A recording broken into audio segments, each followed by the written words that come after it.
the Quran is described as, or is believed to be the perfect, unchanged, verbatim word of Allah from before creation, delivered to us today, to be followed and believed in at all times by all mankind. But in the same book, I just find so much ignorance and honestly stupidity about the world we live in, the natural world, about different religions, about Abraham, about Judaism and Christianity, and then so much hate and mistreatment of women, which wasn't really right with me, considering that I always had a very good relationship with women and always had like good views of women, and I grew up in a culture where equality was a great thing and all that, and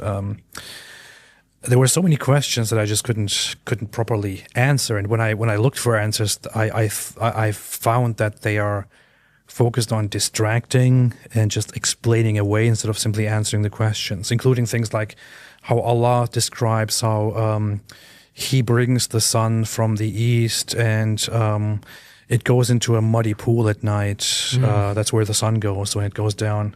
And then Muhammad describing further that he says to one of his followers, "Do you know where this goes?" At sunset, pointing at the sun.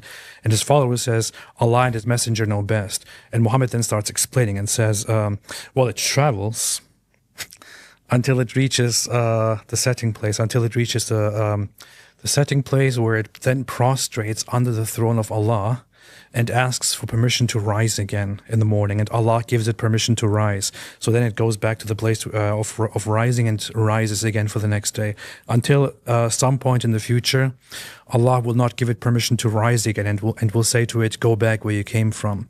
And then the sun will come and it will rise from the west, and that's when we know that the day of judgment is about to come.